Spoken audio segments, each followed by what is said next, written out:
Ma'am हमें ना organic chemistry बहुत डिफिकल्ट लगती है। मैम बाकी केमिस्ट्री तो ठीक है, फिजिकल भी हो जाती है, इनऑर्गेनिक भी हो जाती है, but organic too much difficult. Organic की रिएक्शंस तो लर्न ही नहीं होती, जितना मर्जी कर लो, जितनी मर्जी रिएक्शंस लर्न कर लो, कुछ ना कुछ मिस्टेक्स तो हो ही जाती है।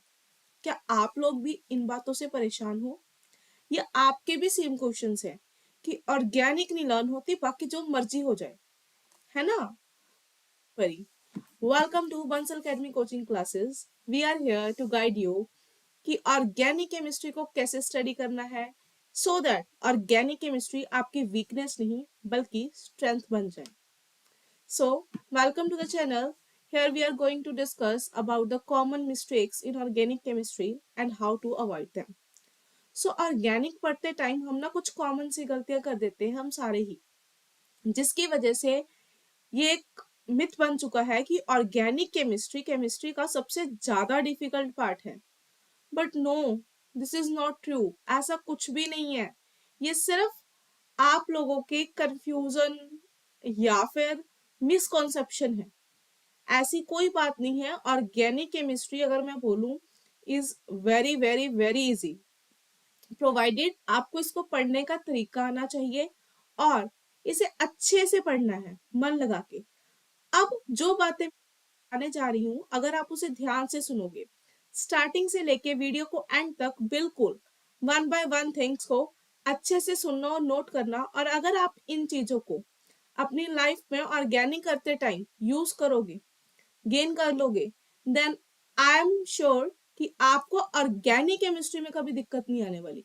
और आप खुद ही इस वीडियो के नीचे कमेंट करके लिखोगे कि मैम ऑर्गेनिक केमिस्ट्री हमारी स्ट्रेंथ बन चुकी है। So let's see what are that mistakes and how to avoid them. First, सबसे पहले तो आप ऑर्गेनिक के सिलेबस को अच्छे से अंडरस्टैंड करें कि व्हाट इज द सिलेबस। किसी भी गवर्नमेंट एग्जाम की अगर आप प्रिपरेशन कर रहे हो, whether it is master catering, HPTGT chemistry, JKPSC PGT, HPPGT, lecturer catering, या किसी भी स्टेट का कोई भी एग्जाम जिसमें केमिस्ट्री आनी है, तो ना हमें बहुत अच्छे से समझना पड़ेगा कि व्हाट इज द सिलेबस, इसको करना कैसे है, क्या क्या यूनिट्स हैं, क्या हमें +1 +2 लेवल का आने वाला है, या फिर ग्रेजुएशन लेवल का आने वाला है, या फिर मास्टर्स का। आजकल क्या है कि हम कुछ छोड़ ना दे, इसके लिए किसी कॉन्सेप्ट के ऊपर तो बहुत ज्यादा ध्यान दे रहे हैं, एक्स्ट्रा एफर्ट्स डाल रहे हैं, हालांकि वो कॉन्सेप्ट इतना इंपॉर्टेंट भी नहीं होता, और जो इंपॉर्टेंट कॉन्सेप्ट है उनको स्किप करी जा रहे हैं, या फिर हर ही कॉन्सेप्ट के ऊपर जरूरत से ज्यादा टाइम दे रहे हैं, इतना एडवांस लेवल उसका नीडेड भी नहीं है। ऐसा नहीं है, अच्छे से समझिए, एक टॉपिक को बहुत अच्छे से करिए, बट इट डजंट मीन कि आप उसके ऊपर PhD करने लग जाएं। एक सिंगल टॉपिक की PhD करने के लिए भी 5 to 7 ईयर्स लगते हैं, तो आप हर टॉपिक की मास्टर्स एक ही दिन में ऐसे गेन कर लें, दैट इज नॉट पॉसिबल। तो अपने सिलेबस को समझो कि किस लेवल का एग्जाम आना है, उसके अकॉर्डिंग प्रिपरेशन करो, देन स्टार्ट करो, फिर कभी दिक्कत नहीं होगी। ठीक है?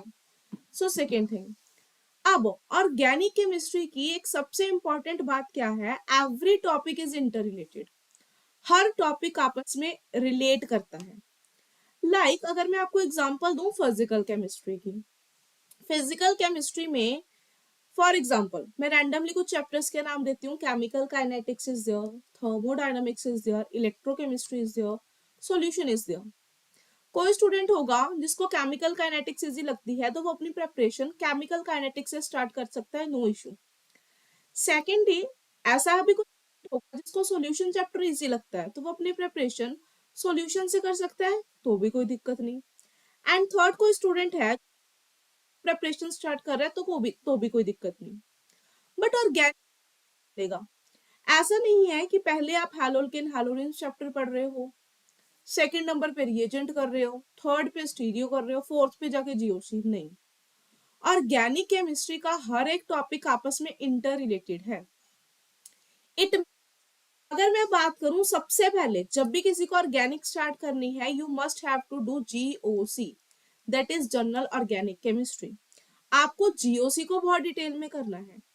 GOC मीन्स आपको सबसे पहले ऑर्गेनिक कंपाउंड्स होते क्या हैं, उनका आईयूपीएसी नोमेनक्लेचर क्या है, आइसोमेरिज्म क्या होता है ना, कौन कौन से रिएक्शन इंटरमीडिएट्स हैं, what is carbocation, what is carbanion, carbene क्या होता है, नाइट्रीन क्या होता है, इनके टाइप्स क्या हैं, ये बनते कैसे और ये कहाँ पे यूज होंगे। देन इनकी स्टेबिलिटी को या रिएक्शन मैकेनिज्म को एक्सप्लेन करने के लिए कौन सा इफेक्ट कब ऑपरेट होगा, वेदर इंडक्टिव इफेक्ट या रेजोनेंस या हाइपर कॉन्जुगेशन। ठीक है, जब तक हम ये लेते तो how can you do haloalkane haloarene alcohol phenol ether. कोई बोल रहा है कि हम सबसे पहले हालोल्केन हालोरीन कर रहे हैं, हालोल्केन हालोरीन्स में मैकेनिज्म आ गए न्यूक्लियोफिलिक सब्स्टिट्यूशन रिएक्शंस ना, SN1 SN2। आपको पता ही नहीं न्यूक्लियोफाइल होता क्या है, फिर न्यूक्लियोफिलिक सब्स्टिट्यूशन रिएक्शन का मैकेनिज्म करने बैठ रहे हैं, कार्बोकेटायन बन रहा है जी, पता ही नहीं जब कार्बोकेटायन होता क्या है। तो जब ये बातें पता ही नहीं, जीओसी पढ़ के ही नहीं आए, तो कैसे कर लोगे। तो ऑर्गेनिक केमिस्ट्री में हमेशा ध्यान रहे कि सबसे पहले जीओसी करनी है।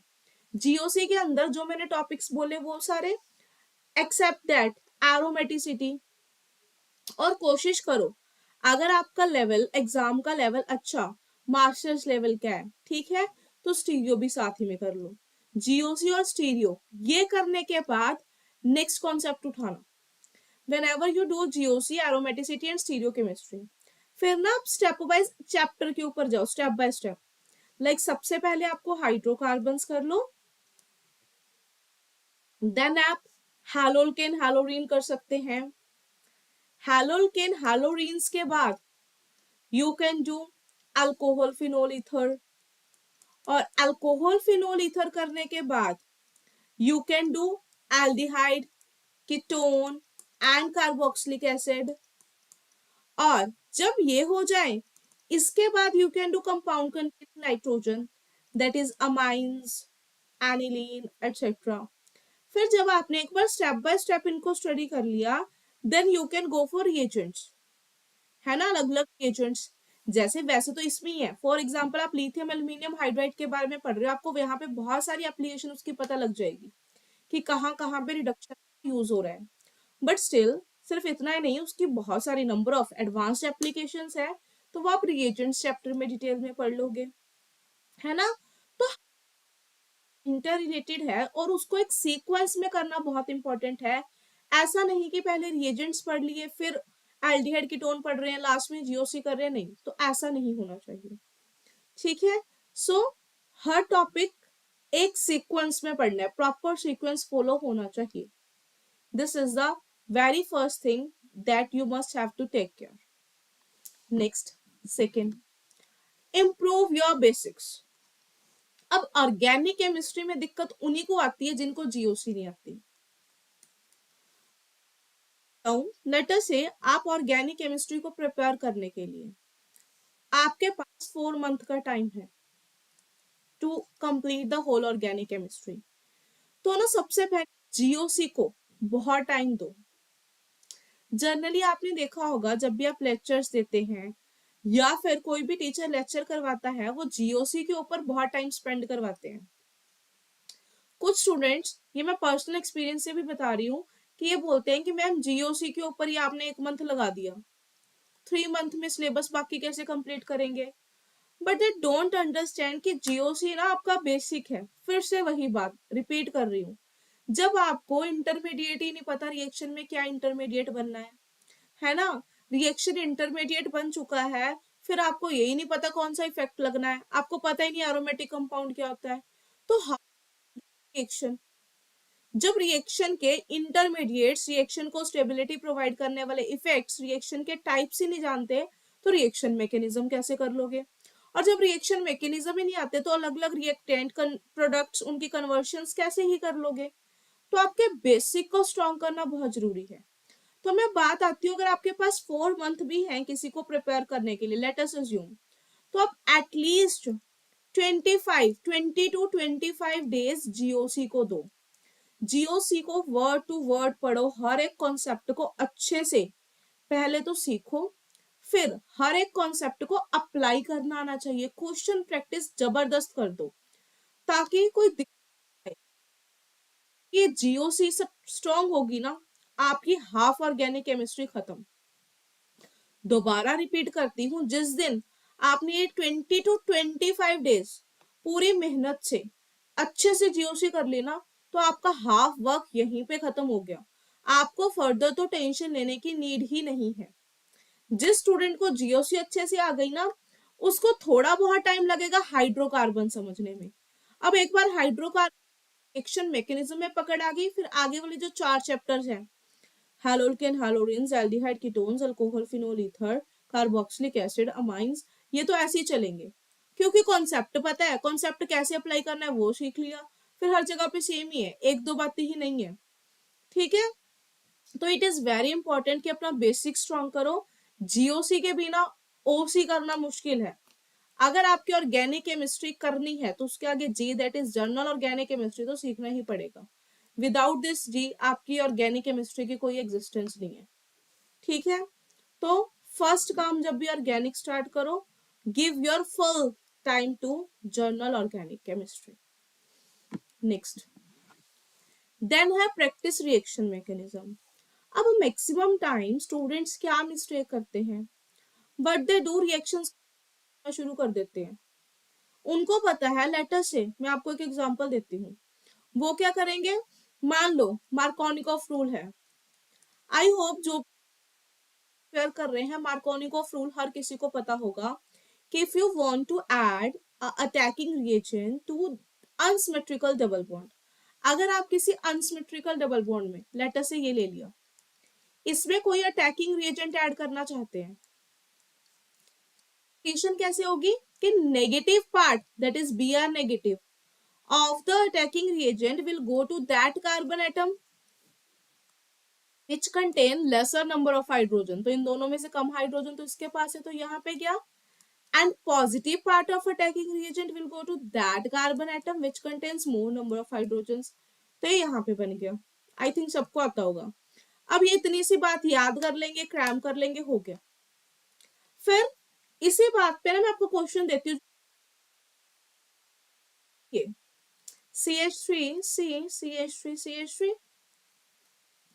CH double bond CH2 plus HBr, क्योंकि हमने रिएक्शन मैकेनिज्म में ये मार्कोनिकॉफ रूल याद कर रखा है, क्रैम करके आए हैं हम, तो मैकेनिज्म तो देखा ही नहीं, तो हम प्रोडक्ट बना के आ रहे हैं इसका ये, तो जो मैं प्रोडक्ट बना रही हूँ उसने देखना यही प्रोडक्ट बनाया होगा, देखो क्या यही बनाया है, चेक करो जल्दी। और ये वाला प्रोडक्ट आपके ऑप्शन में आपको मिलेगा ही मिलेगा, बट दिस इज रॉन्ग, ये तो बनेगा ही नहीं, गलत हो आप सब। और ये क्यों हुआ, अब जिन स्टूडेंट्स ने तो सिर्फ मार्कोनिकॉफ रूल लर्न किया था, इसको क्रैम किया था, उनका तो ये बन गया, ये ऑप्शन में भी पड़ा है और हो गया आंसर गलत, गए आपके मार्क्स। जो स्टूडेंट मैकेनिज्म करेंगे उनको पता है मार्कोनिकॉफ एडिशन करनी है, तो भाई कार्बोकेटायन इंटरमीडिएट बनेगा। अगर कार्बोकेटायन इंटरमीडिएट बन रहा है तो कार्बोकेटायन में रीअरेंजमेंट भी होती है, तो दे विल डू कि ओ एल्कीन है, alkene will undergo electrophilic substitution, electrophilic addition reaction, सबसे पहले इलेक्ट्रोफाइल आएगा, और जब इलेक्ट्रोफिलिक एडिशन रिएक्शन होती है तो you will get a carbocation. अब ये सेकेंडरी था, अगर मैं 1,2 मिथाइल शिफ्ट यहाँ पे कर दूं, देन प्राइमरी, सेकेंडरी, टर्शरी, ये कार्बोकेटायन के स्टेबिलिटी का ऑर्डर होता है, तो टर्शरी बन रहा है which is more stable then your secondary one, है ना, तो ये बन के आएगा। अब इसको स्टेबलाइज करने के लिए बी आर नेगेटिव अटैक करेगा और ये प्रोडक्ट बनेगा आपके पास, तो चेक कर लो, दिस इज द प्रोडक्ट, ना कि जो आप लोगों ने बनाया, और ये भी ऑप्शन में होगा। अब सही किसका हुआ, जिन्होंने मैकेनिज्म किया था। तो इट इज वेरी इंपॉर्टेंट कि रिएक्शंस को क्रैम नहीं करना, सिर्फ रिएक्टेंट, रिएजेंट और प्रोडक्ट याद करके नहीं चले जाना, हर रिएक्शन के मैकेनिज्म को डिटेल में समझना बहुत जरूरी है। ये कोई बोर्ड के एग्जाम तो है नहीं, 2 एग्जाम्पल बुक में दिए वही आ जाएगी, नहीं ना, कॉन्सेप्ट सेम रहता है पर क्वेश्चन कभी सेम नहीं रहता, क्वेश्चंस कीप ऑन चेंजिंग, तो that's why it is very important to understand the reaction mechanism very well. Next, next is practice reaction conversions. अब रिएक्शन मैकेनिज्म को पढ़ लोगे, समझ लोगे, बहुत अच्छी बात है, पर इसको अप्लाई करने के लिए, इसकी एप्लीकेशन सीखने के लिए आपको कन्वर्शन रिएक्शंस प्रैक्टिस करनी पड़ेगी। ठीक है, जितनी हो सके मैक्सिमम रिएक्शन कन्वर्जन प्रैक्टिस करो। जितनी आप रिएक्शन कन्वर्जन प्रैक्टिस करोगे उतनी रिएक्शंस आपको लर्न होंगी, उतने रिएजेंट्स का आपको पता लगेगा, उतनी आपकी स्पीड बनेगी, फ्लुएंसी बनेगी रिएक्शंस को करने के लिए, और उतने ही फास्टली आप क्वेश्चन सॉल्व कर पाओगे और उतने अच्छे से रिवीजन होगी। और अगर मैं बोलूँ ना, रिएक्शन कन्वर्जन को प्रैक्टिस करना is a way for effective revision. Organic की रिवीजन ऐसे कॉपी खोल के पढ़ के नहीं की जाती word to word, reaction conversion practice करनी पड़ेगी। तो ये है। Next is learn common names. और एक हमारी बड़ी मिस्टेक क्या रहती है, कुछ स्टूडेंट्स को क्या होता है कि कॉन्सेप्ट अच्छे से आते हैं, वो सारा कर लेते हैं, मैकेनिज्म अच्छे से कर लेते हैं, एट द एंड पर वो कॉमन नेम लर्न करके जाना भूल जाते हैं।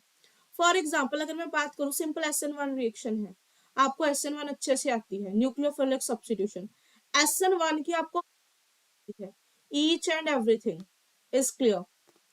ठीक है, इंटरमीडिएट के बारे में भी पता है, उसकी रीअरेंजमेंट कैसे करानी है, हर चीज, everything is clear to you. Again मैं वही बोल रही हूँ, पर पेपर में क्वेश्चन आया, do the reaction of this, कोई कॉमन नेम के साथ आ गया, लेट अस से मैंने लगाया डू द कन्वर्जन रिएक्शन या फिर do this reaction of not butyl alcohol. ठीक है, या फिर आपको रिबोटाइमन अच्छे से आती है, उन्होंने पूछा how will you prepare salicylaldehyde, salicylic acid, बहुत सारे कॉमन नेम्स है, आपको नाम ही नहीं पता। जब नाम ही नहीं पता किसके ऊपर रिएक्शन करवानी है तो रिएक्शन कैसे करवाओगे। तो इस बात को कभी स्किप मत करना, नाम को बहुत अच्छे से पढ़ के जाना, जो कॉमन नेम्स है ना उनकी एक लिस्ट बना लो, बेटर करो उनकी लिस्ट बना के ना अपने रूम में जहां भी आप पढ़ते हो अपने सामने लगा लो, कभी नहीं भूलोगे। कॉमन नेम लर्न करना डिफिकल्ट जरूर हो सकता है, पर इनकी एक लिस्ट बनाओ, अपने सामने लगा लो। और कॉमन नेम्स की ऐसी कोई लिमिट नहीं है कि इतने याद कर लो इतने याद कर लो, बट एटलीस्ट जहां से भी आप कोचिंग ले रहे हो, जिस भी बुक को फॉलो कर रहे हो, जितने वहां पे किए हैं वो तो आपको आते हो। ठीक है, तो कॉमन नेम स्किप करना is not an option. Next है, here are some tips how to strengthen your organic chemistry. कैसे आप ऑर्गेनिक केमिस्ट्री को अपनी स्ट्रेंथ बना सकते हो। तो सबसे पहले तो रिटन प्रैक्टिस, ये पीछे भी पॉइंट मेरे को बोलना था कि बच्चे क्या करते हैं, ऑर्गेनिक को एज इट इज वही है ना, रिएक्शन समझ ली, टीचर ने समझा दी, खुद रिवाइज कर ली, हो गया हो गया हो गया हो गया, ऐसे छोड़ देते हैं, फिर पेपर में जाके सॉल्व नहीं होता question. I give you guarantee, मैं आपको एक मैकेनिज्म करवा देती हूँ, सारा दिन बैठे 2 आवर्स 3 आवर्स 4 आवर्स उसे पढ़ी जाओ पढ़ी जाओ पढ़ी जाओ। अगर मैं कल उससे कोई क्वेश्चन पूछूंगी ना, घुमा के डाल दूं या बोल दूं मैकेनिज्म से, आप गलत करके आओगे। क्यों? ऑर्गेनिक केमिस्ट्री रिटर्न प्रैक्टिस मांगती है, आपके हाथ चलने चाहिए। आपका मुंह चल रहा है, आपकी आईज वर्क कर रही है, कोई फायदा नहीं। जब तक आपके हैंड्स वर्क नहीं करेंगे ना ऑर्गेनिक के लिए, तो नो बेनिफिट। मेरे को यहाँ से एक बात याद आ रही है, मेरे ही एक टीचर ने बोला था कि मैक्सिमम लर्निंग तब होती है जब आपकी सारी सेंसेस वर्क करती है। सारी सेंसेस से मेरा मतलब तो ऑर्गेनिक केमिस्ट्री की मैक्सिमम लर्निंग करनी है ना, आंखों से देखो नोट्स को, ठीक है, साथ में मुंह में बोल बोल के प्रैक्टिस करो, like I am reading this is SN1 mechanism nucleophilic substitution, और जो जो बोली जा रहे हो फटाफट nucleophilic substitution reaction short form में, एक पेज उठाओ, पेन उठाओ, पूरे पेज पे लिखी जाओ, अपने पेज पे जितना मर्जी टाइटली फ्री हैंडली जैसे मर्जी लिखी जाओ, कि उसपे कोई जगह ना बचे, किसी ने आपको राइटिंग का अवार्ड नहीं देना, या फिर किसी ने देखना नहीं सबसे अच्छा प्रेजेंट किसने किया है। जस्ट फटाफट देखो, बोलो, साथ साथ में जो बोली जा रही हो लिखी जाओ लिखी जाओ लिखी जाओ। जब आपकी सारी सेंसेस ऐसे इन्वॉल्व होगी ना, तो उस टाइम पे मैक्सिमम लर्निंग होगी और आपको ऑर्गेनिक केमिस्ट्री की मास्टर्स करने से कोई नहीं रोक सकता। So written practice is must. Then detail study of every topic, हर एक टॉपिक की डिटेल स्टडी करके जाना जरूरी है ऑर्गेनिक में, अगेन क्योंकि all the topics are related. तो ये नहीं है कि मैं ये टॉपिक छोड़ देती हूँ, है ना, लाइक मैंने जीओसी पढ़ ली, मैंने हैलोकेन हैलोडिन कर लिया, हाइड्रोकार्बन, पर मेरे को एरोमेटिसिटी नहीं आती, मैं छोड़ जाती हूँ। अरे क्या पता जो कार्बोकेटाइन की स्टेबिलिटी का ऑर्डर उसमें एरोमेटिक रिएक्टर का कॉन्सेप्ट लग रहा हो, तो ऐसे नहीं चलेगा। ठीक है, तो हर एक टॉपिक की डिटेल स्टडी मैकेनिज्म करने ही पड़ेंगे। Then are the short notes. बनाना ना एक सबसे बेस्ट टेक्निक है ऑर्गेनिक को करने के लिए। जनरली हम देखते हैं ऑर्गेनिक केमिस्ट्री स्टार्ट करते हैं पढ़ना, है ना, टीचर ने कॉन्सेप्ट समझाया, फिर उसकी बहुत सारी रिएक्शन प्रैक्टिस की, तो नोट्स बहुत बड़े बन जाते हैं, उनको पढ़ने में आलस आता है कैसे करें। तो ना side by side short notes बनाना शुरू कर दो। अगर आप आओगे साथ के साथ, तो उससे क्या होगा, वो शॉर्ट नोट्स आपको हेल्प करेंगे। जो टॉपिक आपने 1 आवर में 2 आवर में पढ़ना है, सबसे पहले तो उससे 10 या 15 मिनट्स में कवर हो जाएगा।